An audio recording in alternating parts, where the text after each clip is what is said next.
도서관 단골 손님들의 전화수다방. 내가 빌린 책.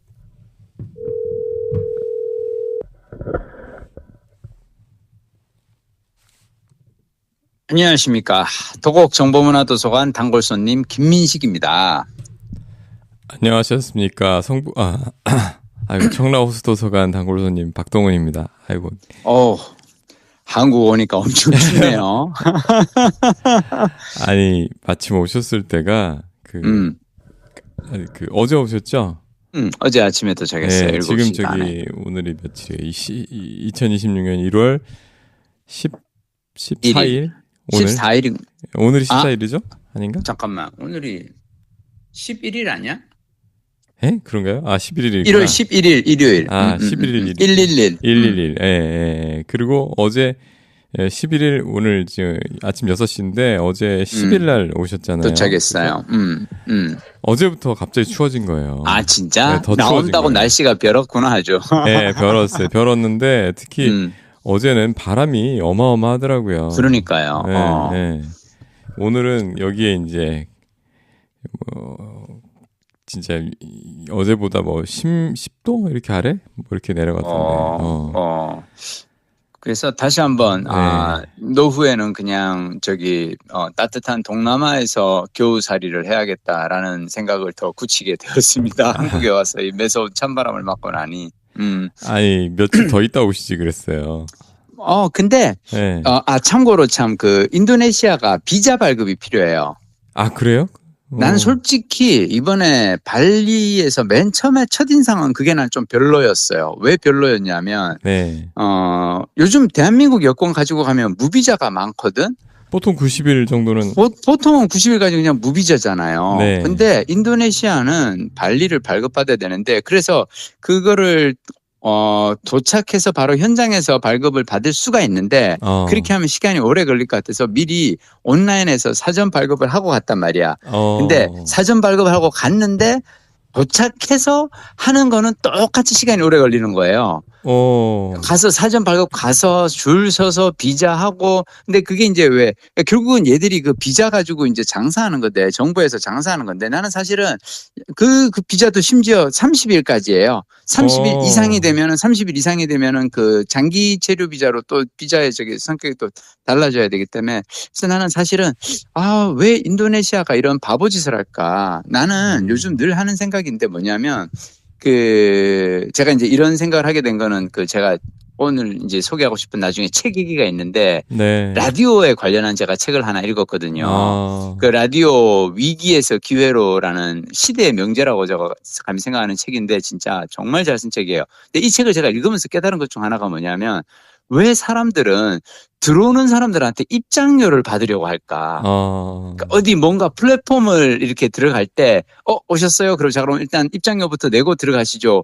라고 해서 요즘 이제 왜 라디오 이렇게 앱 같은 것들이 이제 들어가 보면 약간 처음에 이제 접근성이 좀 그런 게 있잖아요. 네. 근데 나는 그거보다 더 중요한 거는 들어오는 손님은 어이구, 어서오세요. 이게 그냥 무료 입장이다 하고 들어오고, 근데 안에서 둘러보시다가 좀 오래 계실 거면 그러면 여기서 돈도 좀 쓰시고 이러십시오 라고 하는 게 나오는데 하여튼 그래서 저는 발리가 비자가 있어서 30일 이상은 못 있는다는 그 얘기를 잠깐 드리고 싶었고 근데 발리 이번에 한 달 살이 하면서 좋았던 건 뭐냐면 오늘 그냥 쭉 총정리를 해드릴게요. 발리 총정리를. 네네네. 제가 처음에 도착했을 때는 쿠타비치예요. 꾸따비치. 네. 꾸따비치. 우리가 발리 덴파사르 공항에서 가깝고 여기가 서핑의 성지. 그래서 네. 우리 젊은 사람들이 한동안 서핑에서 이제 하는 서핑의 성지라서 꾸따비치에서 처음에 있었고 그다음에 이제 많은 사람들이 워케이션 하기 좋은 곳이라고 얘기하는 내륙에 들어가서 있는 우붓에 들어가서 논두렁뷰 수영장과 논두렁뷰 호텔 이렇게 보면서 지내다가 이제 배를 타고 나갔죠. 배를 타고 저기 롬복 옆에 있는 길리섬 길리섬 트라왕안 예전에 윤식당을 찍은 그 촬영지에 가서 또한 일주일을 보냈는데 근데 나는 사실 길리섬에서 보낼 때가 하필 12월 24일부터 12월 31일까지 한 일주일이었거든요. 네. 근데 그 기간이 숙소가 너무 비싸서 어제 혹시 돌아오고 나서 검색을 해봤어요. 네, 그 숙소가 네. 1월 말에는 어떤가. 똑같은 숙소가 가격이 절반으로 떨어지더라고. 그래서 제가 다시 생각한 게 사실 발리는 호주라든지 유럽에서 여행자들이 크리스마스 휴가 때 많이 찾는 곳이거든요. 네. 추운 겨울을 크리스마스를 따뜻한 발리에서 보내자로. 그래서 그 시점은 여러분들이 만약 발리에서 겨우살이를 한다면 조금 피해도 되지 않을까 뭐 그런 생각이 들었고요. 네. 만약 어쩔 수 없이 그 시간에 간다면 숙박비는 약 배 가까이 뜁니다. 그리고 길리 섬을 벗어나서 이제 뿌니다 섬에 가서 뿌니다 섬은 우리나라에 마치 제주도처럼 약간 제주도에 왜 가면 화산섬 많이 가지고 있는 독특한 풍광들이 있잖아요. 네. 주상절리라든지 외돌개라든지 막 그런 그 바위 깎아지른 바위 절벽 같은 아름다운 풍광들이 있는 곳이 뿌니다고 마지막으로 제가 사누르라는 곳에서 이제 한 일주일을 보내고 왔거든요. 네네. 근데 제가 이번에 이걸 한 달을 이렇게 긴 동선을 그려보길 잘했다라고 생각이 드는 게 뭐냐면 내가 만약 나이 70에 어느 날 올겨울은 따뜻한 발리에서 지낼까 하고 온다면 어디서 지낼까? 답은 사누르더라고요. 그게 보통, 왜 그런지 보통 말씀하십시오. 그러니까 발리에서 옆에 섬들도 가셨는데 결국은 다시 발리 섬의 사누르였네요. 발리 섬의 사누르예요. 왜 그러냐면 오히려 여러분들이 길리 섬이라든지 뿌니다 같은 곳을 가시려면 언제 가셔야 되냐면 40대 50대 여행 가서 그때는 왜냐하면 이게 한 배를 타고 그래도 1시간 반 막 이렇게 가거든요. 근데 배 타는 게 힘들어요.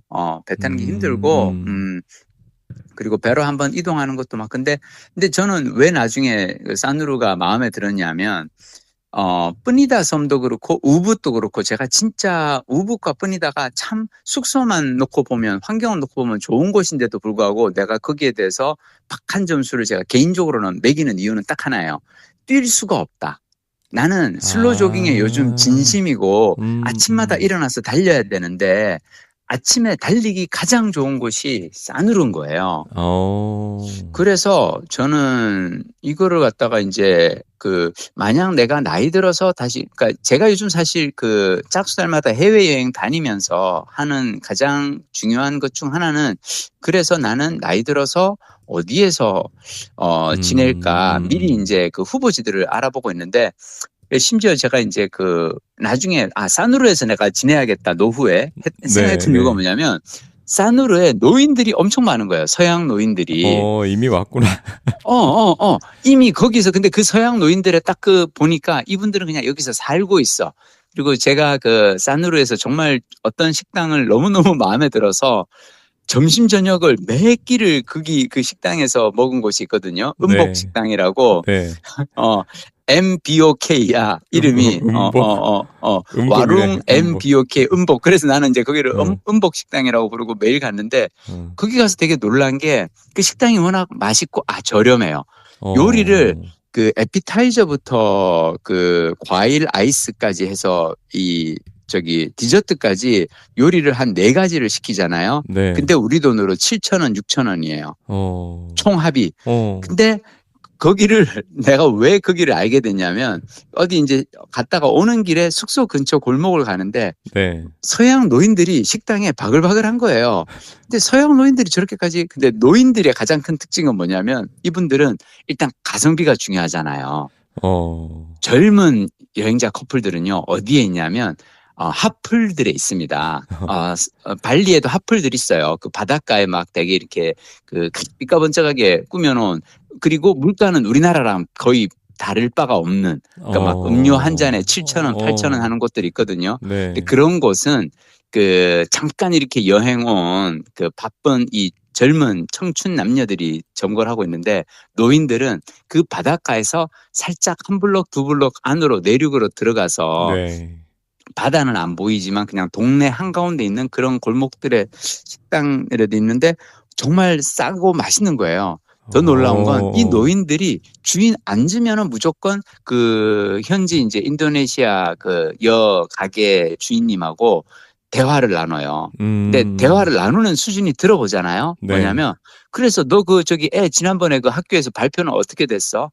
그럼 시키 발표 망쳤어요. 약간 이분들은 잠깐 여행 온 게 아니라 여기서 살고 있구나. 이 식당 그 가족들의 이 근황에 대해서 다 알고 있는 분들인 거예요. 그래서 내가 이거를 궁금해서 꾸따에는 젊은 사람들이 많았는데 왜 산으로에 이렇게 노인들이 많나 궁금하면 요즘 우리는 최 선생님한테 여쭤보잖아요. 챗GPT 물어봤더니 와, 챗GPT는 딱 얘기하는 거예요. 꾸따는 여행지, 산으로는 생활지. 소음과 밀도의 차이가 다르다. 그리고 꾸따는 밤, 산으로는 아침. 왜냐하면 꾸따는 클럽, 바, 서핑숍이 밀집해서 밤늦게까지 소음이 심하고 교통체증이 있어서 단기 여행자 중심이고 산으로는 이른 아침, 이른 기상을 하기 때문에 조용한 주거지 분위기에 장기 체류자, 은퇴자, 작업자들이 많다는 거죠. 그리고 걷기 좋은 도시 구조. 그러면서 심지어 가로 열고 이 챗GPT가 이게 결정타입니다. 그러니까 챗GPT는 강조도 정확하게 강조를 해줘요. 산으루에는 해변을 따라 이어진 긴 산책로가 있는데 제가 그 산책로가 너무 마음에 들었던 이유가 뭐냐면 걷는 사람과 자전거 도로가 따로 돼 있어요. 아니 인도네시아에 그런 도시가? 인도네시아에 이런 데가 진짜 없거든요. 근데 산으루에는 딱 이게 있어요. 그래서 가다 보면 그러니까 외국인도 딱 알아보기 쉽게끔 그 도보 두발 표시와 자전거 표시를 딱 해서 오른쪽 왼쪽 딱 나눠놔요. 근데 장기 체류자는 매일 걷는 동선을 가장 중요하게 생각한다는 거죠. 그리고 기본적으로 꾸따는 보도 이 블록 정비가 좀 약간 부실한 편이고 스쿠터와 차량 중심이에요. 왜냐하면 애들이 다들 그 서핑 보드를 들고 다니려면 걷는 것보다는 차로 이걸 들고 다녀야 되거든. 그래서 일상 그런 거 싫어. 그래서 일상 산책. 그래서 산으로는 그거고 그리고 또 핵심이 뭐냐면 이게 또 위치가 또 중요한 게 그 꾸따는 동쪽이에요. 해가 뜨는 동쪽이고 산으로는 해가 지는 서쪽에 있어요. 그리고 잠깐만 이상하다. 미안해. 반대. 내가 반대로 얘기했어.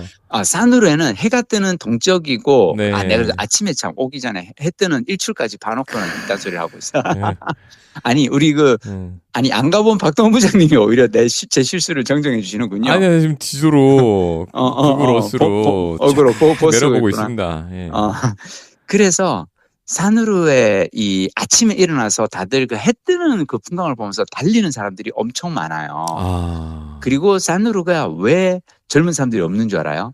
여기에는 산호초가 쫙 해변에 따라 돼 있다 보니까 파도가 오다가 이 해변으로부터 한 100m 앞 정도에서 파도가 멈춰버려요. 산호초로 이미 약간 방파제가 돼 있어. 자연 방파제. 이게 구글어스에서도 확 보이네요. 파도가. 그래요?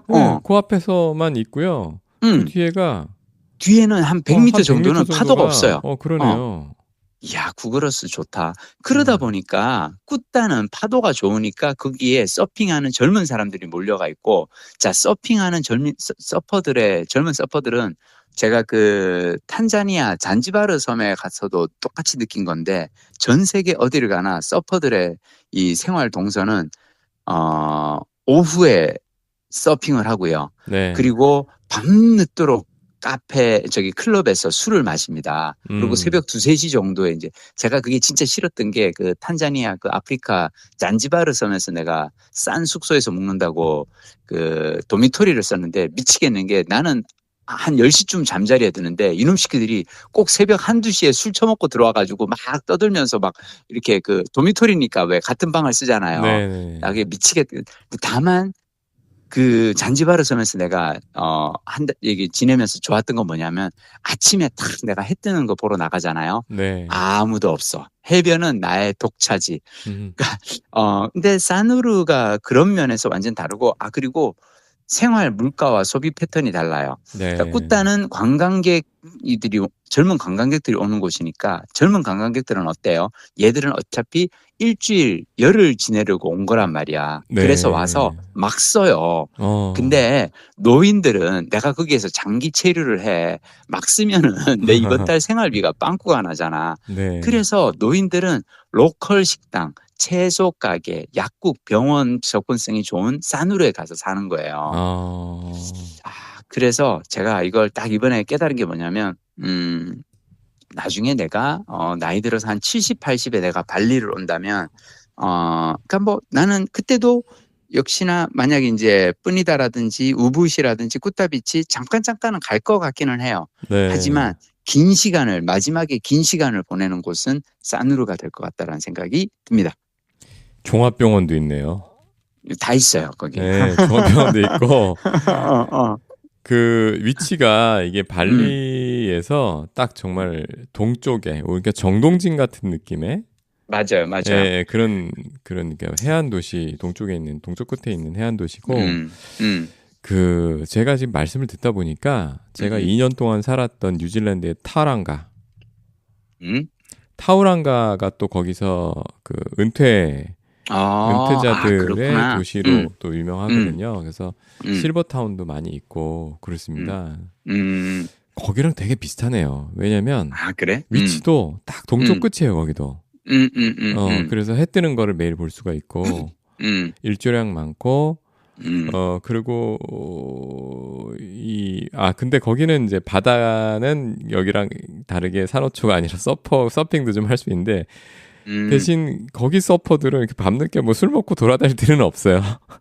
그래요? 건전하게 할아버지 서퍼들도 할 수 있고. 그게 그 차이가 뭔 줄 알아요? 뭘까요? 나는 솔직하게 얘기하면 그 동남아를 찾는 젊은 그 유럽이나 미국 여행자들이 동남아에서 가장 좋아하는 것 중 하나는 뭐냐면 음주 문화라고 생각해요. 왜 그러냐면 싸거든. 그게 그 술이라든지 뭐 이런 거는 아주 비싸게 나라에서 책정할 수가 없어요. 그런 거를 너무 비싸게 그 책정을 하잖아. 그러면은 사람들이 이제 폭동이 일어날 거야. 왜냐하면 이제 다들 그게 자기 이 스트레스를 푸는 어떤 방편인데 그걸 좋아하는 사람들이 많으니까. 그래서 빈땅이라고 이제 그 발리에서 이제 흔히 보는 현지 맥주가 있는데 그냥 우리하고 이렇게 비교해보면 엄청 싼 가격에 이 사람들이 이제 팔고 그러니까 왜 미국이나 왜 호주 뭐 뉴질랜드도 그렇지 않을까? 술 가격은 어디나 다 왜 비싸잖아요. 맥주는 짝으로 싸는 맥주는 쌉니다. 그래요? 근데 여기에 오면은 이제 그리고 또 왜 휴가가 좋은 게 뭐예요? 우리가 근무할 때는 술을 아무리 늦게까지 마셔도 9시, 10시쯤 되면 내일 우리 출근해야 되니까 들어가자라는 소리를 누군가는 할 거 아니야. 네네. 근데 여기는 동남아에 온 사람들은 일단 기본적으로 한 달, 2달 뭐 이렇게 장기 휴가를 낸 사람들이고 내일 아침에 내가 출근할 필요가 없잖아. 그러니까 이 사람들이 늦게까지 부어라 마셔라 하는 거예요. 아마 타우룽가는 똑같은 서핑을 해도 그렇게 안 하는 이유가 그게 아닐까. 주로 뭐 이렇게 그러니까 젊은 사람들도 있긴 있지만 그 가족 단위가 많고 그리고 가게들이 그런 가게가 전 못 본 것 같아요. 어떤 가게? 그러니까 밤늦게 술 마시는 하는 가게 맞아. 그런 거 못. 근데 나는 이번에 하여튼 산으로가 너무 좋았던 건 뭐냐면 꾸따비치는 여기는 서핑숍들이 많다 보니까 아침에 내가 아침 산책이 나한테는 너무나 중요한 시간인데 왜냐면 낮에는 더워서 뛸 수가 없어요. 걷지도 못해. 진짜 햇볕이 막 이렇게 막 내리 쪼거든. 근데 아침에 나가면은 꾸타는 해변을 이렇게 좀 걷고 있으면은 계속 10m에 한 번씩 호객이 들어와요. 너 오늘 서핑 안 배울래? 오늘 파도 좋은데 서핑할래? 심지어 우리말로 막 말을 걸어. 안녕하세요. 막 이러면서 서핑할래요? 막 이러는데 그런데 왜 우리가 마음이 약간 그런 게 있잖아요. 그런 사람들을 무시할 때마다 마음이 불편한 게 있잖아요. 근데 그걸 다 일일이 받아주고 안녕하세요. 예. 서핑 얼마인가요? 나는 생각이 없단 말이야. 서핑을 배울 생각이 전혀. 단 1도 없어요. 나는 이제는. 되게 재밌는 게 나는 서핑을 이미 해봤고 그리고 나는 그 제주도에서 서핑을 배우고 부산에서 송정 그쪽에 서핑의 성지가 있어요. 가서 내가 서핑을 하다가 그 젊은 서핑 그 레슨하는 선생님이 나보고 딱 그랬어. 어르신, 아버님, 이쪽으로 오시면 안 됩니다. 그때 엄청 화가 났던 게 아니 이것들이 나한테 서핑 가르쳐 줄 때는 네네 선생님 하면서 막 그렇게 친절하게 가르쳐 줘 놓고 정작 이제 그냥 일반 고객으로 와서 혼자 타고 있으니까 괄치를 하네. 하여튼 미안해요. 이거 그냥 내가 혼자 갑자기 뒤끝도 발동해. 하여튼 그래서 제가 서핑을 그만두게 된 이유 중 하나는 생각보다 돈이 많이 들고 그리고 생각보다 재미가 없어요. 근데 이것도 해보니까 하는 생각이겠지. 하여튼 그래서 서핑할 생각이 없는데 꾸타비치는 뛸 때마다 너무 서핑 그 샵에서 호객을 해가지고 달리기가 불편했는데 산으로는 다들 은퇴한 노인들이 있으니까 아무도 안 불러. 호객을 안 해.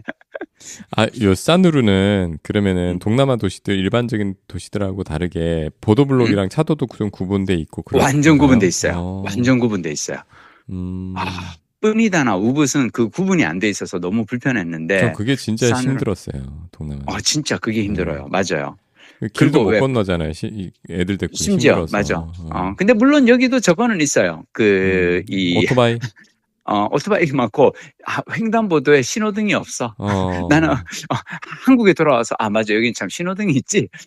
발리는 신호등이 없어요. 그래서 그냥 내가 알아서 건너야 되는데 뭐 그래도 그 속도가 아주 빠르지는 않으니까 그래도 노인들이 생활하는 곳이라서 저는 산우루 좋았습니다. 여러분도 언젠가 발리를 간다면 노후 대비 차원에서 산우루도 한 며칠 한번 지내고 와보시면 좋을 것 같습니다. 그리고 참고로 산우루에서 지내신다면 숙소는 아이콘 발리라는 그 커다란 쇼핑몰이 있거든요. 네. 아이콘 발리 근처로 잡으십시오.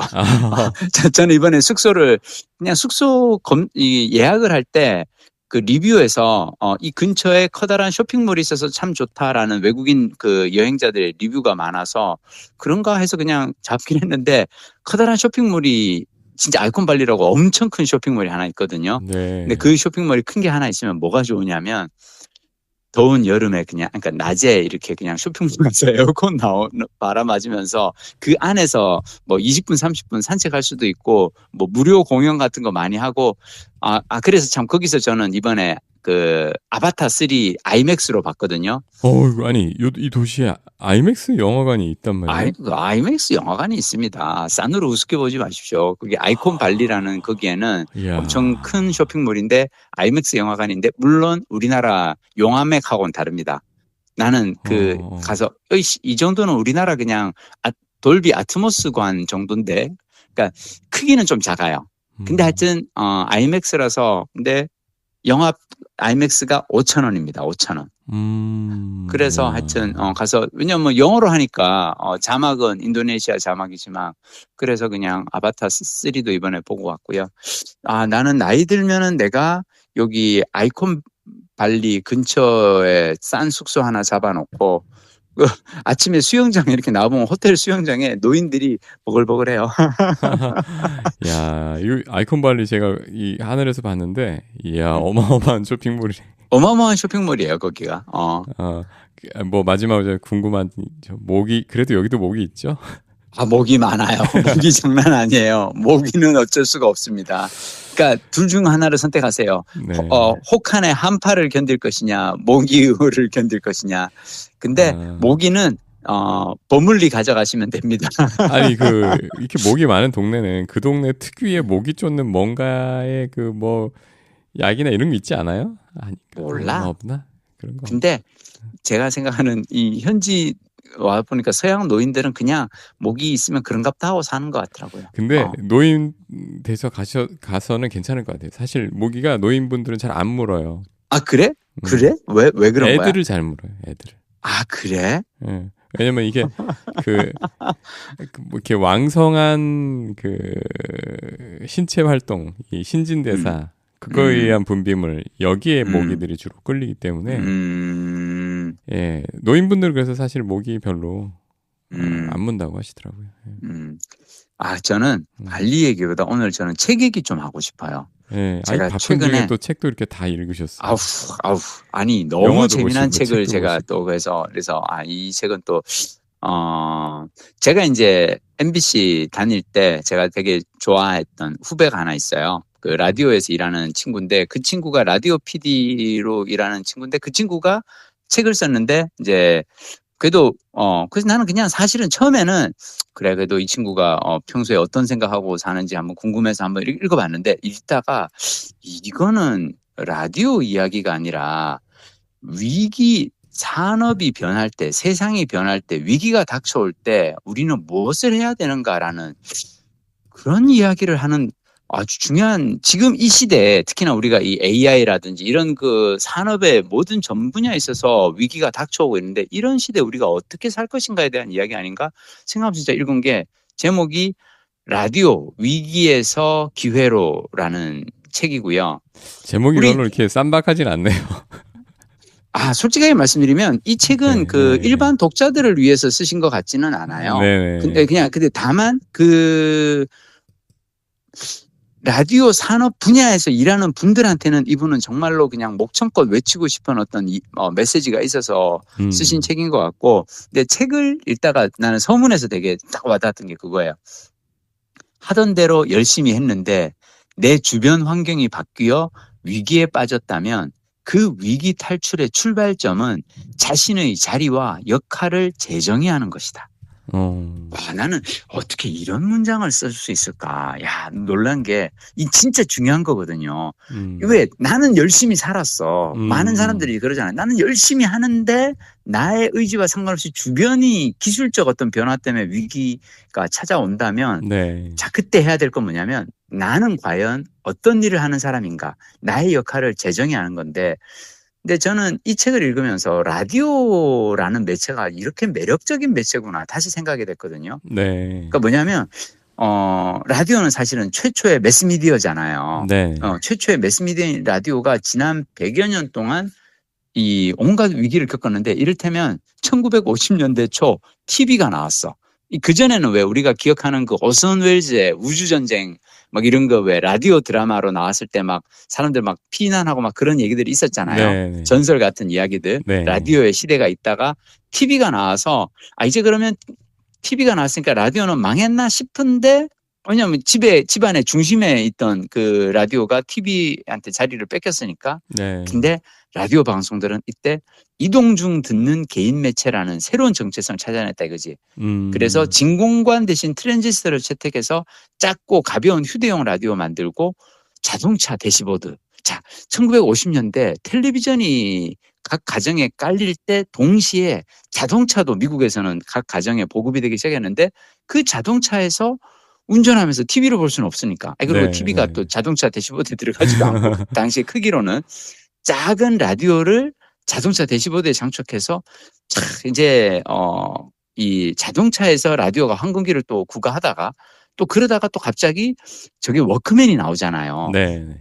이제는 내가 좋아하는 음악만 골라 들을 수 있는데 왜 굳이 라디오를 듣나 싶을 때, 이제 고음질이 가능한 FM과 이 AM이 각각 이렇게 역할을 분담해가지고, 그러니까 어떤 식으로든 살아날 길을 찾았다는 거죠. 난 지금 생각해 보니까 내가 옛날에 어렸을 때 라디오 가지고 제일 많이 했던 것 중 하나는 뭐냐면, 그 꼭 주말이면은 이번 주 가요 순위 아니면 팝 음악 그 1위부터 20위까지 들려주는 시간이 있었거든요. 저도 녹음했어요. 다 녹음했잖아. 믹스테이프 다 했잖아, 왜. 근데 그럴 때 이 짧게 그냥 이 스테이션 아이디 정도만 이렇게 막 하고, 이렇게 녹음 후에도 그 채널 브랜드가 남도록 막 설계하고, 그러니까 어떤 식으로든 라디오는 새로운 기술이 나올 때마다 거기에 맞춰서 자기 자리를 새로 찾아갔다는 거지. 그래서 근데 이분이 봤더니 이제 라디오 PD로 25년을 일을 했고, 그리고 난 몰랐는데, 그러니까 같은 회사에 다녀도 이런 걸 몰라. 이분이 그 라디오 그 스트리밍 위젯, 우리가 MBC 미니라고 하는 거 있잖아요. 이거 기획한 분이더라고. 그래가지고, 그러니까 이게 또 봤더니 왜 MBC 미니가 사실은 라디오, 우리나라 라디오에서 처음으로 만들어진 거 아니에요? MBC에서. 나는 이게 되게 놀란 게, 보통은 이런 거를 KBS 같은 국영방송사에서 맨 먼저 이런 걸 할 것 같잖아요. KBS도 국영은 아니고 공영입니다. 공영. 공영이군요. 근데 하여튼 이분이 이런 걸 했었고, 그래서 미디어 플랫폼 비즈니스를 꽤 빨리 이제 시작을 하신 거죠. 그래서 이분이 사반세기 동안 이제 한국 라디오에 녹을 먹고 그걸 했는데, 지금 현재 이 라디오, 한국에서의 라디오 산업이 왜 이렇게 침체되고 있나. 근데 이게 과연 다 그런가? 봤더니 안 그런 나라들이 있는 거지. 그래서 이분이 또 봤더니, 많이도 다니셨어. 막 이렇게 영국이나 일본이나 다양한 곳에 이렇게 다니시면서 그런 나라들은, 근데 나는 또 몰랐는데 영국이 와, 뭐 라디오 플레이어라 그래가지고, 그러니까 막 언제 어디서든 간편하게 라디오를 들을 수 있는 어떤 그런 그 기술 플랫폼을 만들어서 막 또 그걸 하고 있고, 또 우리하고 비슷한 어떤 처지에 있는 것 같은 일본이 어느 순간 또 얘기들도 뭐 라지코 라는 거 이렇게 공동 라디오 플랫폼 만들어가지고 또 막 다, 그러니까 한국만 뒤처지고 있네. 그러니까 이게 사실 해외에서는 뭐 해외도 저도 이제 라디오를 많이 듣는 편이고 또 이제 해외 나가서도 이렇게 하다 보면 해외에서는 그 FM 수신기를 찾아보기 힘든 거는 뭐 50보 100보긴 마찬가지인데 그러니까 자동차 밖에서 그런데 이제 스마트폰으로 듣는 거는 진짜 편해요. 예를 들면 영국에 아까 말씀하신 라디오 플레이어도 있고 BBC 사운드 예, BBC는 또 자체 채널이 많으니까 다 담아서 BBC 사운드도 하나로 많이 듣고 그리고 라디오 플레이어를 받아서 들으면 모든 라디오들을 다 들을 수 있고 그리고 아니, 그러니까 나는 사실 지금 생각해보니까 한 가지 아쉬운 게 왜 우리는 그게 없는 거예요? 왜 이런 통합 어떤 라디오 플랫폼이 없는 거야? 그렇죠. 그게 없어요. 우리나라, 그러니까 생각해보면, 옛날 우리 FM 라디오는 이렇게 딱 틀으면 소리가 바로 나오잖아요. 나오고 이렇게 다이얼 돌리면 그 다이얼 안에 모든 채널이 다 있잖아요. 그렇지. 네, 근데 요즘은 우리나라에 이제 뭘 들으려고 하면 제가 이제 KBS의 세상의 모든 음악을 애청자거든요. 그런데 그거를 또 그것도 있고 그다음에 제가 MBC에서는 지금은 라디오 시대 지라시 또 뭐 저녁에 뉴스 하이킥 많이 듣거든요. 그리고 또 그 SBS의 컬투쇼도 가끔 듣고 그렇지. 또 목돈 연구 요즘도 재밌어? 사연 진품 명품? 옛날에 나는 열심히 듣다가 조금 그래? 아쉽긴 하지만 워낙 옛날에는 재밌었는데. 근데 그거를 다 따로 들어야 되는 거 아니야? 그러니까 내가 그래서 따로 듣다 보니까 이제 귀찮아가지고 귀찮아서 안 듣게 돼요. 그렇지. 아니, 왜냐하면 요즘은 들을 수 있는 게 편하게 뭔가 콘텐츠를 즐길 수, 그러니까 나는 이게 되게 재밌는 게 뭐냐면 요즘 그 모든 기술들의 이 핸드폰에 들어가 있는 기술들의 핵심은 뭐냐면 한번 들어가면 그 안에서 뭐든지 해낼 수 있도록 왜 오래 머물게끔 하는데 이걸 우리는 다 일일이 찾아가게끔 하려고 하면은 근데 나는 순간 이거 보면서 무슨 생각이 드냐면 내가 한국 방송사 보면서 한때 좀 아쉬웠던 건 뭐냐면 막 넷플릭스가 몰려오고 유튜브가 몰려올 때 이 안에서 우리끼리 야 그래서 우리는 티빙을 만들까? 야 우리는 저거 만들까? 우리는 웨이브 만들까? 막 그 안에서 그래서 MBC는 어디로 간대? SBS는 어디로 막 이러고 있는데 내가 보기에 그 각자 그 안에서 뭘 자기네 그 만들어가지고 할 게 아니라 하여튼 아쉽습니다. 근데 나는 사실 이 책을 읽으면서 제가 진짜 부끄러웠어요. 진짜 부끄러웠어. 뭐냐면 난 이 책이 딱 어떤 느낌이 드냐면 읽으면서 왜 이순신 장군의 그 일성 신에게는 아직 7척의 배가 있사옵니다. 12척 아니에요? 12척이었어? 아닌가?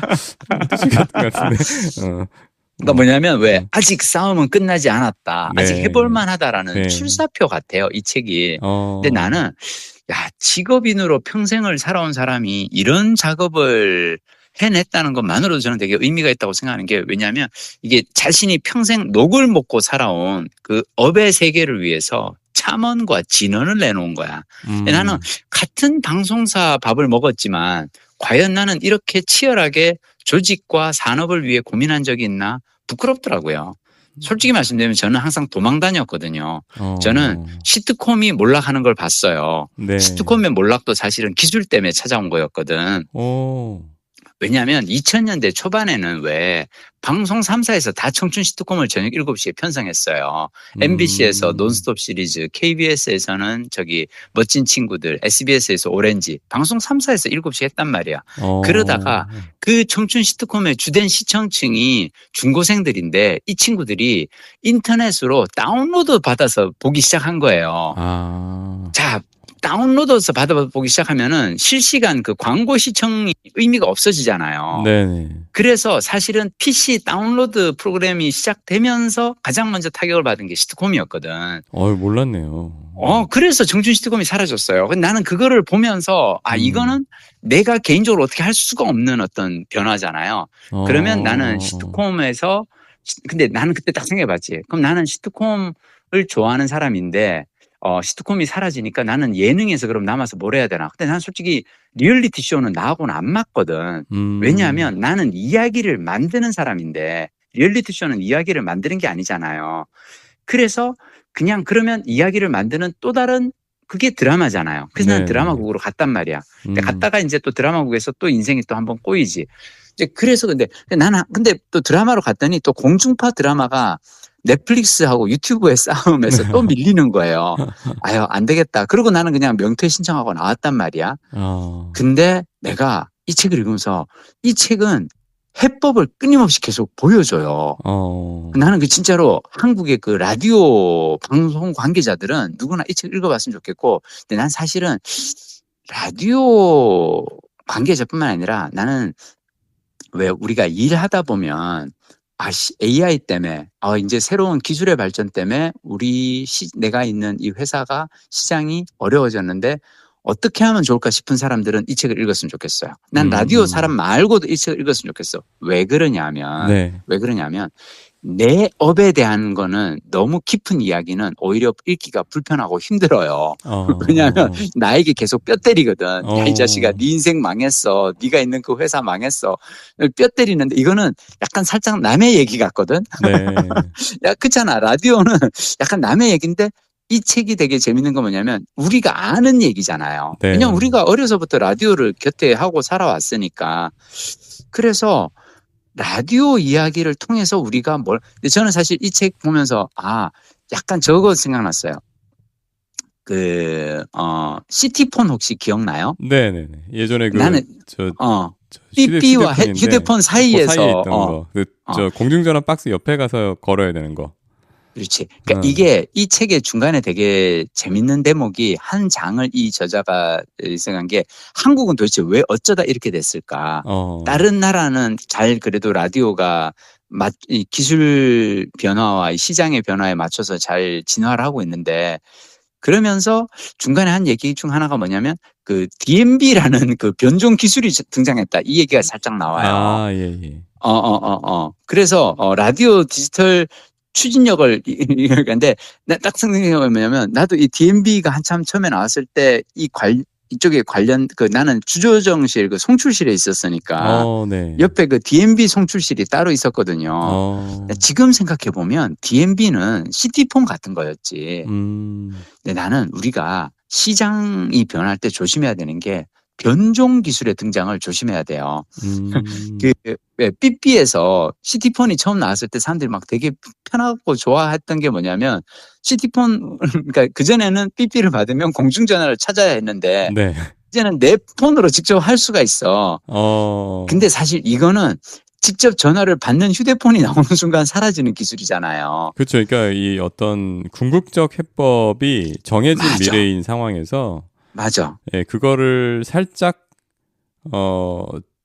살짝 편하게 했다고 해도 궁극적 기술이 그러니까 있다면 좀 더 싸게 요렇게도 할 수 있습니다 하니까 거기에 눈길을 살짝 하는데 근데 궁극적인 기술이 나오고 그게 보급이 되고 보편화되는 순간 사라질 수밖에 없는 운명을 가진 기술이죠. 근데 그런 친구에게 몰빵하지 말아야 한다는 거지. 그게 중요한 게 아니야. 근데 개인적으로 저는 이 책 보면서 그러니까 어떻게든 지상파 스트리밍의 통합 플랫폼을 뭔가를 만들어야겠다라는 어떤 그런 생각이 들고요.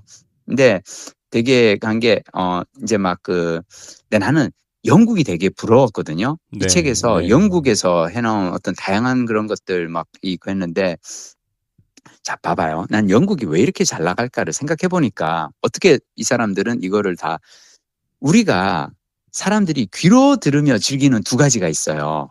하나가 이야기고 또 하나가 노래예요.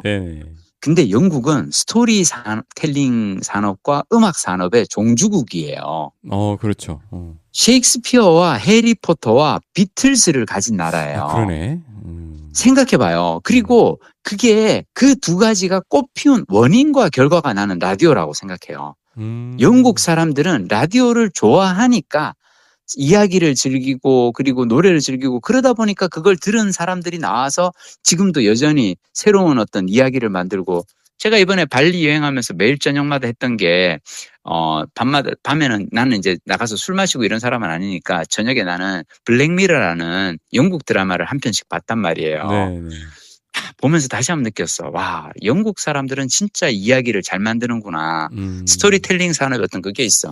근데 나는 우리도 이걸 조금 고민을 했으면 좋겠어요. 네. 그러니까 이 라디오가 우리에게 주는 어떤 그 이야기와 노래라고 하는 이거는 사람들이 궁극적으로 즐길 수 있는 건데 이 라디오 산업이 뭐 이제 유튜브와 뭐 저기 넷플릭스의 시대에 라디오가 무슨 상관이야 라고 넘어갈 게 아니라 기회가 있거든. 그리고 이 책의 저자는 그 기회를 저기서 찾더라고요. 그러니까 두 가지. 자율주행과 AI. 사실은 자율주행, 그러니까 이게 뭐냐면 왜 자동차 산업에서 궁극적으로 오고 있는 게 자율주행이고 또 하나가 우리가 느끼고 있듯이 AI인데 이 AI를 자율주행 커넥티드 카 앞으로 지금 막 나오고 있는 커넥티드 카 같은 경우 이거를 라디오가 커넥티드 카에서는 라디오가 조금씩 멀어지고 있는데 네. 원래 자동차라는 공간은 라디오의 동무대였단 말이죠. 네. 근데 이게 변화하고 있는데 이 안에서 어떻게든 자동차 안에서의 라디오 청취를 지켜야 된다라고 강력하게 이 저자가 얘기를 하고 있거든요. 저는 이거 보면서 이거 라디오 산업 관계자들이 이 책을 읽고 빨리 뭔가 좀 왜냐하면 다행히 전 세계의 자동차를 만들 수 있는 몇 안 되는 나라 중 하나가 우리나라고. 그렇죠. 그리고 그 기준을 만들어 나가고 있단 말이에요. 현대차에서 사실은 커넥티드 카라든지 자율주행이라든지 이거를 미리 한국 라디오 산업의 관계자들이 이 자동차와 라디오의 관계를 조금 더 끈끈하게 만드는 뭔가를 노력을 해서 표준을 만들어 놓으면 전 세계에서도 어차피 이걸 다 퍼질 텐데, 그죠? 네. 나는, 이거 자동차와 라디오의 관계를 다시 붙들어매는 거는 어차피 자동차 산업에서는 고민하지 않을 거예요. 맞아요. 라디오 산업 사람들이 고민해야 되거든. 거기는 지금 정신없어. 정신없어. 지금 테슬라랑도 해야 되고, 저기 그 웨이모랑도 싸워야 되고, 중국의 자들 전기차랑도 싸워야 되고, 근데 나는 이거를 한국의 라디오 산업 관계자들이 그러니까 나는 이 책이 너무 소중하고 좋은 건 뭐냐면 각자 자기 일 하느라고 뭔가 그걸 못 보잖아요. 네. 쉽게 얘기하면 그 개미들이 왜 막 열심히 이렇게 막 그 가는데 왜 가끔씩 개미들이 왜 엉뚱한 방향으로 갔다가 다 막 몰살하고 막 그러잖아. 레밍들 왜 절벽으로 가는 것처럼. 근데 이거를 누군가가 높은 곳에서 먼저 본 선지자가 있어. 네. 선각자가 있단 말이야. 먼저 간 선각자가 딱 보고 저 절벽 위에서 지팡이로 딱 방향을 지금 짚어주고 있는 거예요. 네. 저기로 가야지 우리가 산다. 저기로 가야 된다. 저는 이 책 읽으면서 한 분야에서 25년간 그 어떤 기술 변화를 꼼꼼히 들여다본 사람이 이런 정도의 걸작을 내놓는구나. 나는 정말 놀라웠어요. 그래서 이 책을 저는 라디오 산업 관계자들은 당연히 저는 읽어야 되고, 근데 다른 분들, 이를테면 내가 일하는 분야에서 AI가 앞으로 어떤 역할을 할까? 왜냐하면 사실 저는 이 책 읽고 나서 깨달은 게 이 저자는 라디오 전문가이면서 AI 전문가더라고요. 난 진짜 놀랬어. 왜냐하면 나는 AI 기술에 대해서 막 다양한 그걸 이렇게 얘기를 해주시는데 난 이런 걸 몰랐거든요. 그러니까 구글이 만든 리서치 특화 AI 서비스 노트북 LM 뭐 이런 거 있는데 네. 이게 그 트럼프의 관세 정책에 대한 분석 자료를 업로드를 하고 AI 음성 개요 탭을 누르면 두 사람의 진행자가 해당 주제를 놓고 묻고 답하는 형식의 팟캐스트가 만들어진다. 그거 그러니까 많이 써요, 요즘에. 진짜로? 네. 라디오 대본을 직접 만들어준단 말이에요, AI가? 이게 뭐냐면 이렇게 무슨 자료를 올리면요. 팟캐스트를 만들어주는데 그 팟캐스트가 기본적으로 그 어떤 사안을 갖다가 한 사람이 묻고 한 사람이 답하는 형식이 많잖아요. 우리처럼. 네, 그걸 그대로 만들어주는 거예요. 오. 네, 근데 너무 자연스러워서 그러니까 이거를 미국 애들이 좀 어떻게 쓰나 봤더니 내가 시간이 한 10분밖에 없는데 예를 들어서 미국 대학생들 시간이 10분밖에 없는데 내일 무슨 한국의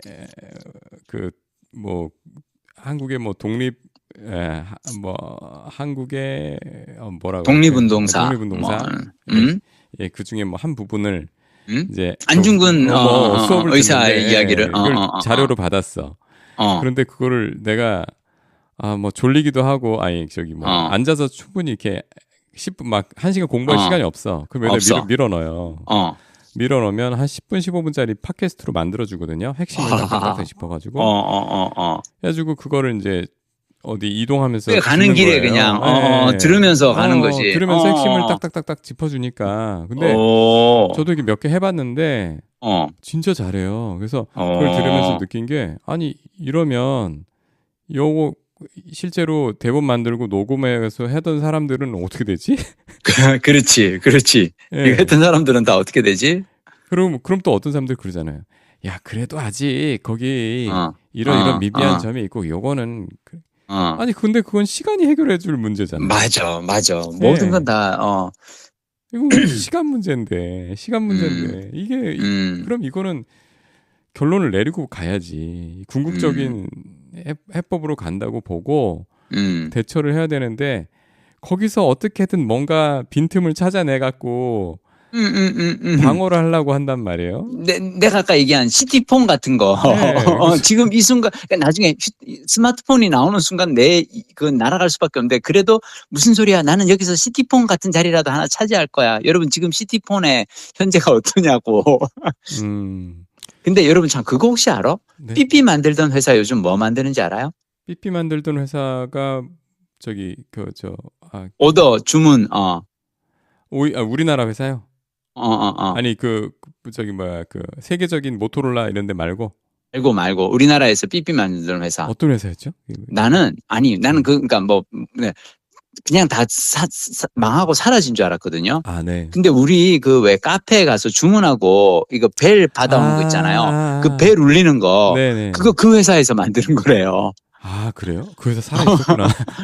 나는 그건 몰랐어. 그러니까 나는 우리는 그거 신경 안 쓰잖아. 이거는 누가 만드는데 알고 봤더니 그게 삐삐 만드는 회사에서 요즘 남은 거든. 그 회사 이름 보고 이거 옛날에 삐삐 만드는 회사인데 내가 얘기한 건 물론 이제 근데 그런 작은 시장의 영역은 찾아낼 수 있겠지만 답은 아니잖아. 네. 근데 나는 개인적으로 이 책 읽으면서 시장의 변화가 올 때 우리는 무엇을 해야 될 것인가에 대해서, 그러니까 새로운 기술들, 특히 AI 기술에 대한 이야기도 많이 나오고요. 그리고 나는 이 저자의 그 치열한 그 방식이 난 너무 좋아요. 이분이 딱 하는 얘기가 그거야. 마지막에 가서 하는 얘기는 변화된 상황으로 위기를 맞았다면 나도 변해야 한다.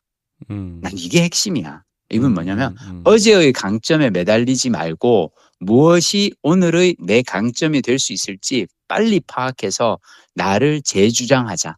그러니까 나를 재정의하자. 재정의. 나를 재정의하자. 그리고 이분이 이제 어떻게 재정의할지 고민하는 데 필요한 재료들을 하나둘 모으다 보니 어느새 바구니를 채웠다. 자, 이제 나보다 더 젊고 의욕 넘치고 새로운 생각을 뿜어낼 수 있는 라디오 업계 후배들이 이 라디오를 재정의하는 각자의 답을 찾아주시기를 기대합니다라고 이분이 이제 책을 했는데, 저는 이 책 보면서 이분이 봤더니 이제 어떤 그 저자가 라디오 방송사 워크숍에 갔더니 다들 이 저자 앞에 이제 유명 유튜버가 와서 강의하고 있고 라디오 PD들이 다들 어떻게 하면 유튜브를 잘할까? 왜냐면 요즘 왜 라디오가 다 유튜브로 송출하고 있으니까. 근데 거기에 대해서 이분이 얘기하는 게 제발 좀 우리가 라디오가 유튜버가 되려고 하지 말고 본업을 어떻게 하면 더 잘할 수 있을까? 물론 라디오에서 유튜브를 활용하는 것도 유용한 옵션이지만 이 라디오가 더 잘 클 수 있는 발전할 수 있는 그걸 찾는 게 더 중요하지 않을까, 이런 얘기를 하시는 걸 보면서 이건 나는 라디오만의 얘기가 아니고 우리 모두의 얘기 같아요. 왜냐하면 많은 사람들이 왜 몇 년 전부터 유튜브가 뜨니까 그럼 우리 회사는 유튜브 어떻게 하지? 야, 나는 유튜브 뭐 할까? 막 이 얘기를 하는데 그게 중요한 게 아니라고요. 나라는 사람의 내가 하고 있는 업을 어떻게 정의할 것인가. 그리고 그걸 정의를 제대로 하고 나면 AI가 증폭시켜 줄 수 있는 방법은 많단 말이죠. 그죠? 그렇죠. 그렇죠. 정의를 하고 나면 증폭시킬 수 있는 수단은 예전보다 정말 많아진 시대예요. 저는 말씀 듣다가 갑자기 생각난 게 하나 있었는데 뭐예요? 요즘에 아파트 엘리베이터 같은 데 타시면 광고 같은 거 있지 않아? 광고 붙어있는 광고 막 나오는 그 스크린 있잖아요. 맞아. 세로로 긴 스크린. 그 밑에 포커스 미디어라고 써진 거. 맞아. 보셨죠? 우리 다들 사실 광고보다 그 밑에 그거 한 줄짜리 뉴스 읽잖아. 아니 그거 만든 회사 이름이 포커스 미디어거든요. 그 스크린에. 그 회사 기억 안 나세요? 뭐 하는 회사였어요? 우리가 한 15년 전? 10년 전? 그때까지 무까지라는 거 있었던 거 기억나세요? 메트로 뭐 어쩌고 하는 거. 그렇죠. 그 회사 중에 하나였어요. 진짜? 무까지 만들던 회사. 우리 왜 옛날에 전철에 아침에 탈 때 다 그 한 부씩 들고 탔던 그거. 맞아요. 스마트폰이 나오면서 바로 사라져버린. 맞아요. 그 한때 그 예전에 지하철 타면 신문 많이 펴들고 읽었잖아요. 스포츠 신문. 맞아. 네, 근데 그거 유료였잖아요. 그거를 한 방에 밀어낸 게 무까지였죠. 무까지였지. 네, 맞아. 무까지 그 메트로 뭐 해갖고 지하철 입구에 막 쌓여 있고 근데 막 가져가니까 옆에 그 스포츠 신문 못 팔아가지고. 맞아. 그래서 유료 신문들 스포츠지를 아작내버린 무까지. 근데 그 무까지를 아작낸 스마트폰. 근데 스마트폰은 모든 걸 다 아작냈지 그렇죠. 다 아작냈지. 근데 그 무까지 출판이고 책이고 뭐. 결국 기사 절반에 광고 절반으로 맞아. 무료로 만들어가지고 무료로 배포를 해버리니까. 근데 그 기사라는 게 사실 그 뭐 별 기사는 아니었지만. 그렇지. 그 독점 기사는 몇 개 없지만 그렇지. 그래도 평이한 건 대부분 다 있고 그럼 무료니까 그거 봤단 말이에요. 근데 그 만들던 회사 중에 하나가 포커스 미디어인데 그 포커스 미디어가 우리의 관심에서 눈에 사라졌다가 다시 부활한 게 그거예요. 스크린. 그렇구나. 그러니까 이 포커스 미디어가 어떻게 자기를 재정의를 했냐면 우리는 어차피 광고에 정보를 약간 더해서 무료로 만들어서 그걸 대량으로 뿌려서 그걸로 먹고 산다. 이거였거든요. 근데 그거를 이제 스크린이 흔해진 시대로 와서 그 공공장소에서 사람들이 그 잠깐 머물러 있는 어색한 순간 엘리베이터 탔을 때 그런 순간에 집중한 거예요. 네, 그래서 재밌다. 그거를 이제 사람들이 스마트폰에 익숙하니까 스마트폰 포맷처럼 세로로 긴 한 뭐 20인치 정도의 그런 스크린을 그 정도 사이즈면 이제 엘리베이터의 한쪽 구석에 딱 들어가거든요. 그래가지고 거기다가 무까지를 옮긴 거죠. 그래서 광고하고 그다음에 정보하고 넣고 그거를 굉장히 세련된 형태로 잘 풀어냈어요. 그리고 그거를 이제 아파트 단지마다 영업을 한 거예요. 그래서 이제 영업을 다는 단계에서 우리도 넣어주세요로 간 거죠. 지금 어마어마한 미디어가 됐어요. 포커스 미디어가. 이 책에서 제가 정말 좋아하는 구절이 뭐냐면 그 이분이 이제 그러니까 본보기로 삼을 만한 라디오 산업을 가진 막 그 영국이나 일본이나 막 이런 얘기들을 해요. 그리고 그와 대조되는 한국의 현실을 다루면서 뭐라고 높아심에서 당부의 말을 덧붙이냐면 딱 맞는 풀세트의 벤치마크 대상은 없다. 저들은 우리와 환경이 다르니 우리에겐 의미 없는 이야기라고 비판하며 쳐내는 쉬운 길은 택하지 말길 바란다. 자, 이 얘기를 왜 제가 드리고 싶냐면 핵심이에요. 왜냐하면 많은 사람들이 책을 읽을 때 그래요. 이를테면 라디오 위기에서 기회로. 물론 이 책은 사실은 라디오 관계자가 읽어야 저는 맞는 책이라고 생각해요. 근데 이 얘기를 이제 여러분들이 제 얘기를 이렇게 들으면서 그래 뭐 라디오 PD들 큰일 났네. 이제 한국 라디오는 망했구나. 야 이제 뭐 자동차 커넥티드 카 되고 라디오 버튼조차 이제는 대시보드에서 사라지네. 라디오 어쩌냐? 라고 이렇게 쳐내지 않고 거기에서 저들이 저 위기를 어떻게 기회로 만들 것인가 그 방법을 책으로 읽다 보면 남의 얘기처럼 읽지만 읽다 보면 내 얘기가 나온다니까요. 나는 이 책 읽다가 내가 어떻게 살아야 될 것인가에 대해서 AI라든지 기술 변화에 대해서 많은 생각을 하게 됐고 무엇보다 전 이 말이 좋아요. 배울 점이 조금이라도 있다면 우리가 발전적으로 활용할 부분이 손톱만큼이라도 보인다면 이를 큰 불로 지펴내려는 자세로 책을 읽기를 바란다. 미래는 성공 확률이 높은 모델을 그려놓고 그 예측이 맞기를 바라는 것이 아니다. 원하는 미래는 일말의 가능성을 집요하게 파고들어 만들어내는 것이다. 명문이네. 나는 진짜 보면서 이런 책을 쓰는 친구였구나. 나는 회사 다닐 때 이 친구 좀 더 밥도 많이 사주고 이런 친구한테 좀 왜 밥을 많이 사줘야 되는 줄 알아요? 밥을 사야 이 친구가 갖고 있는 그런 생각들을 우리가 들을 수가 있고 배울 수가 있거든.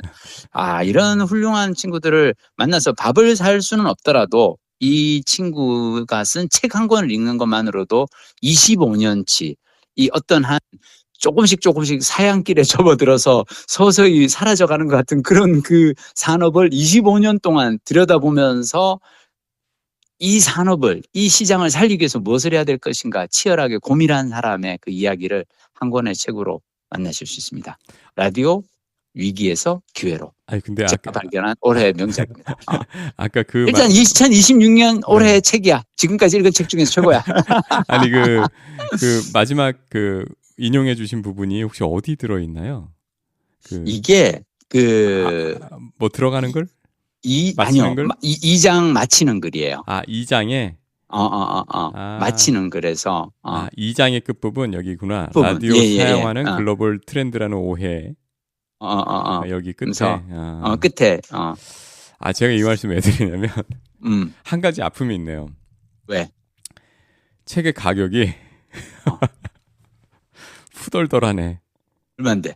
28,000원. 근데. SBS에서 봤는데. 그리고 이게 특이하게 이렇게 둘러보니까 10% 할인이 없네. 진짜? 정말 특이한데, 그래서 제가 이렇게 좀 둘러봤어요. 지금 예스24에 둘러봤더니 이유가 있네요. 왜요? 이게 지금 커뮤니케이션 북스에서 나왔잖아요. 커뮤니케이션 북스는 다품종 소량 생산, 미디어, 특히 이제 미디어 분야에 하는 출판사라서 이거 요 분야 사람들만 읽을 거라고 가정을 하신 것 같아요. 그래서 그리고 이제 요 분야 사람들하고 도서관 들어가는 거.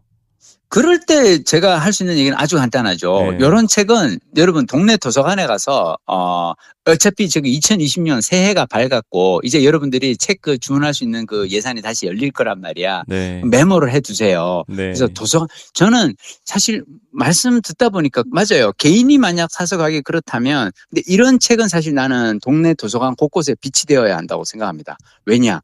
이런 책을 놓고 많은 사람들이 왜냐하면 그 공무원들이라든지 관련 산업 아니면 현대차 직원이 별 생각 없이 도서관 갔다가 이런 책이 있네. 근데 우리 지금 커넥티드 카 지금 그렇지 않아도 안에 라디오 이거 어떻게 할까 고민인데 한번 볼까 하면 쓱 왜냐하면 도서관 책이니까 부담 없이 빌려서 5권 빌릴 때 소설 4권에다가 이 책 한 권 끼워서 빌려갈 수 있잖아, 그지? 그래서 여러분들이 이 책은 만약 이제 주문하시기가 부담스러우시다면 주문할 책은 도서관에서 아니에요. 개인적으로 주문하기는 좀 부담스러운 책이고. 근데 나는 그래도 여전히 읽을 만한 어떤 많은 깨달음을 주는 책이고요. 꼭 한번 줬으면 좋겠습니다. 저는 정말로 이 책 읽고 나서 많은 생각을 하게 됐고요. 왜냐하면 나는 이제 사실 내가 블로그에 이렇게 쓰려고 해놓은 것들이 있어요. 그래서 그거는 나중에 제가 블로그에서 이 책 또 리뷰를 다시 올리겠습니다. 저도 사실 제 라디오 키드거든요, 사실. 팟캐스트를 제가 또 좋아하는 이유가 저는 그 음성 미디어에 많이 의존하는 사람이잖아요. 눈도 요즘 좀 문제도 생기고 그래서 그렇기도 하지만 이 시간은 없고 많은 걸 소화해야 되는 사람한테는 음성 미디어 진짜 중요하거든요. 그렇죠. 그래서 뭔가 동시에 할 수 있으니까 그렇죠. 걸어가면서 운전하면서 동시에 할 수 있는 거니까. 그래서 근데 이게 요즘 제가 진짜 라디오 많이 들었었는데 요즘에 제가 그 음성 미디어 어떻게 이용하는가 봤더니 라디오는 진짜 차에서밖에 안 듣더라고요. 왜냐면 딴 데선 불편하니까 스마트폰으로 그렇지. 듣는 게 너무 왔다 갔다 하기 불편하고 그리고 라디오 앱들은 써보면 딱 이렇게 말하는 것 같아요. 야 이해하지? 우리가 좀 원래부터 구린 거 이해하지? 수준 떨어지는 이해하지? 이해하고 들어라. 너 듣고 싶잖아 이거. 세상의 모든 음악 듣고 싶잖아. 그러니까 그럼 여기까지 찾아와. 힘들어도. 아쉬움이 많아도 요거 여기 와서만 듣고 그리고 좀 UI가 좀 구려도 또 가끔 뭐 이렇게 좀 끊기는 일도 있어도 네가 참아. 근데 솔직히 좀 이렇게 꾹꾹 참으면서 듣는 거예요. 왜냐하면 내가 이용하는 다른 앱들은 이미 눈높이가 구글인데. 그렇지. 예, 어떤 그러니까 무오류의 어떤 UI의 세련미의 어떤 조금 뭔가 미스가 있다? 이거를 용납을 하지 않는 시대인데. 그렇지. 예, 맞아. 근데 어떻게 여긴 디자이너도 없나? 가끔 이런 생각이 들 만큼 우리나라 방송사들한테 아니 우리나라 방송사 근데 그래도 번듯한 회사들인데 이렇게 성의가 없나? 예, 이런 생각들이 들 정도니까 자동차에는 그래도 이렇게 딱 모든 채널들을 내가 폰 하나로 할 수 있으니까. 그래도 심지어 요즘에는 음성으로 호출할 수도 있거든요. 그러니까 그렇지. 거기서밖에 안 듣게 되더라고요. 그리고 그런 상황이라는 거를 이게 되게 오래된 상황이거든요. 대체 언제부터 지금 이러는 거예요. 그러니까 그 좀 각성들 하시고 하셨으면 좋겠다. 근데 항상 깨달음은 그냥은 안 와요. 책을 읽어야 깨달음이 와.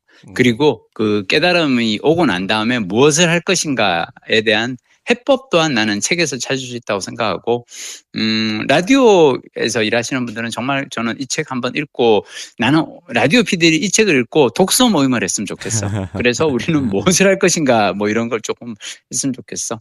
네. 그리고 또 제가 자동차를 좋아하잖아요. 그렇지. 제가 차를 사지는 않지만, 좋아하는 애. 네, 비싸서 막 여러 대를 살 수도 없고 비싼 거 살 수도 없고 저는 중형차 국내 중형차를 탑니다. 근데 그 대리점을 자주 가봐요. 살 것도 아니면서. 아하. 근데 요즘에 가보셨어요? 차 사러? 아니. 요즘 차에 진짜 라디오 버튼 없어진 차 많아요. 없어진 차 많아. 많고요.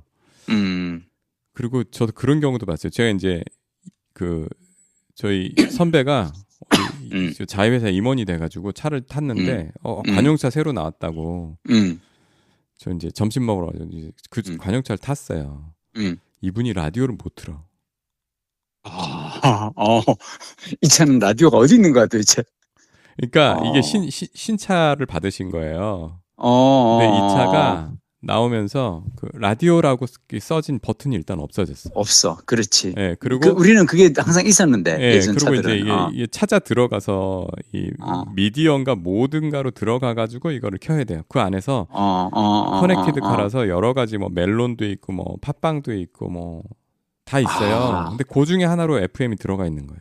마이 갓. 근데 거기로 들어가서 이걸 해야 되는데 이분이 약간 기계치해. 근데 그래도 버튼이 있을 때는 할 수 있었어. 그렇지. 근데 이게 한두 군데 이렇게 들어가니까 예전에 그러니까 UI가 익숙치 않으니까 몇 번 하다가 에이 포기해. 그리고 자기 스마트폰에서 유튜브 듣더라고. 그러니까 이게 버튼의 차이는 물성을 가진 버튼의 가장 큰 핵심이 뭐냐면 안 보고도 짚으면은 이 자리에 얘가 있어. 꾹 누르면 소리가 나와. 이게 있잖아요. 네. 근데 나는 플랫한 디스플레이에서 찾는 거는 눈으로 보면서 해야 되거든. 네. 이거는 엄청난 불편을 강요하는 거죠, 사실은. 네. 근데 이러려면은 최소한 화면을 띄웠을 때 바로 보이는 위치에 있어야 돼, 이게. 네. 늘 정해진 위치에 그냥 네. 그 자리에 손을 갖다 대면 그 위치에 커다란 버튼이 있어. 그러니까 이건 나는 라디오에서 하여튼 그 현대차 쫓아다니면서 뭔가를 해야 될 것 같아. 그래서 제가 그분한테 해결을 해드리긴 했어요. 어떻게 했어? 그게 음성 어시스턴트 버튼이 있거든요. 그거 누르시고 그 MBC 라디오 틀어줘라고 하세요. 근데 그것조차도 못하는 선배였구나. 그 선배는 음성 그게 있었지만 설마 저거 뭐 하고 그걸로 딴 거는 한 거죠. 뭐 창문 열어줘. 그렇지. 창문 열어줘. 근데 그걸로 누구 전화 연결해줘. 라디오를 이게 버튼 못 찾으면 그거 눌러서 걔한테 얘기하면 됐을 걸. 그 해결은 해드렸습니다. 근데 이제 음성 얘기하니까 왜 되게 오래된 개그 생각난다. 이렇게 그런 차 분이 운전하는데 많을 거예요. 그렇지. 왜 옛날에 왜 그 차 몰고 가다가 갑자기 옆차가 팍 끼어들어가지고 야이 하면서 막 욕을 했는데 갑자기 차에서 부장님 연결하겠습니다 하면서 이렇게 야이 놈이야 이렇게 뭐 욕을 했는데 부장님 뒤에 모시고 가는데 갑자기 차에서 음성비서가 부장님 연결하겠습니다 하면서 뭐 하여튼 그런 건데 알겠습니다. 재밌네. 네. 그럼 발리로 시작해서 또 라디오로 끝을 맺네요.